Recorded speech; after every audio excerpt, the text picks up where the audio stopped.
วันนี้เราทำอาหารเตาถ่านกันนะคะกินผัดชิงตอนเช้าเนี่ยผัดชิงนี่นะคะมันจะช่วยขับลมนะคะกันนะคะอืม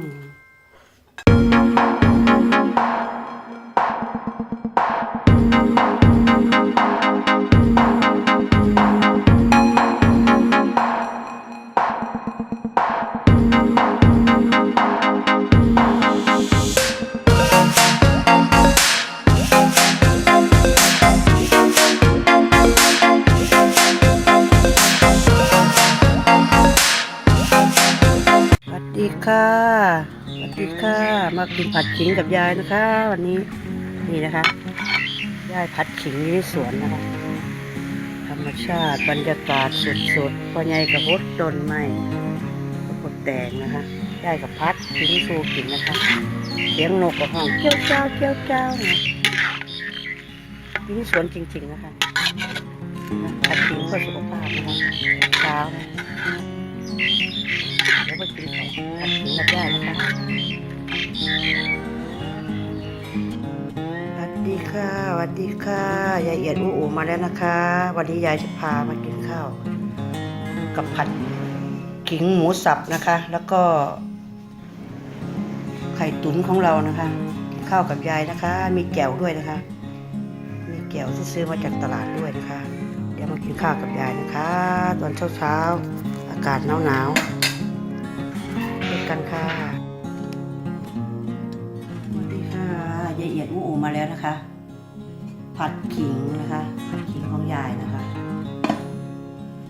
ไข่ตุ๋นของยายนะคะที่ทำอยู่ในสวนนะคะ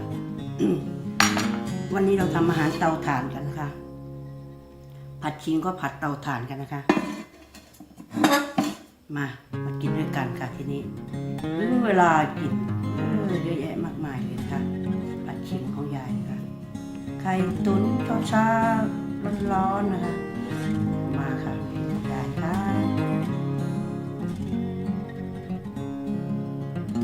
มาแล้วค่ะยายมาแล้วนะคะกินข้าวกับยายนะคะละเอียดวูมาแล้วนะคะผัดขิงตอนเช้านะคะเห็นไหมคะเห็นกับข้าวยายเอียดไหมคะนี่นะน่าทานมากเลยนะ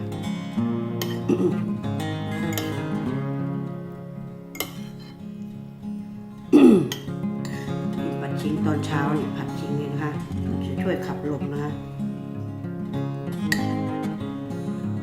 เป็นสมุนไพรด้วยเป็นยาขับลมด้วยนะคะนี่ค่ะมองเห็นหน้ากันนะคะ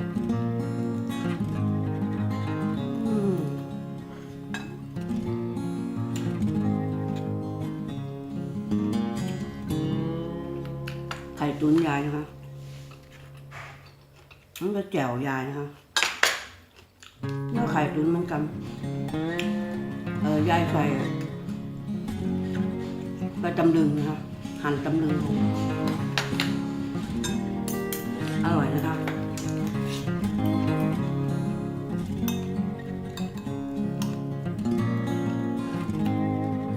กินข้าวเช้ากับยายนะคะ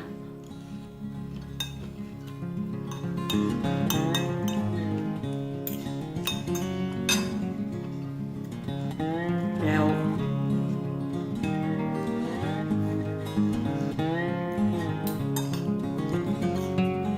กินข้าวโชว์อย่างเดียวเลยนะคะไม่พูดไม่จาเลยน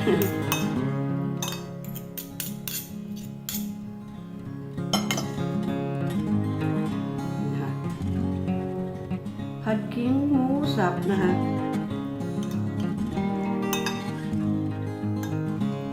ยายก็ขอขอบคุณทุกคอมเมนต์นะคะทุกกำลังใจทุกคอมเมนต์ที่คอมเมนต์มาหายายนะคะขอบคุณมากเลยนะคะ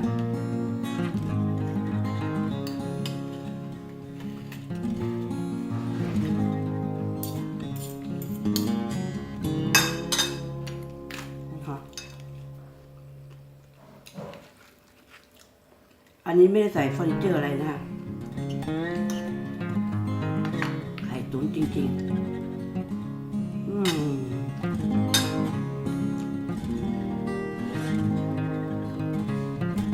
รับประทานกันนะคะให้กินนะคะลูกๆหลานๆเพื่อนๆพี่น้องๆยายก็ขอบคุณทุกคอมเมนต์ทุกกำลังใจนะคะที่มาเป็นเพื่อนใหม่กันแล้วก็เป็นกำลังใจกันทุกคลิปนะคะแล้ววันหลังยายมีคลิปใหม่ๆอะไรเด็ดๆหรือว่าพาไปเที่ยวที่ไหนยายจะมานำเสนอให้ดูนะคะอย่าลืมติดตามนะคะยายก็ฝากกดถูกใจกด Subscribe กดติดตามและอย่าลืมกดกระดิ่งให้ยายด้วยนะคะจะได้ไม่พลาดคลิปต่อๆไปของคุณยายเอียดอู้นะคะขอบคุณมากเลยนะคะ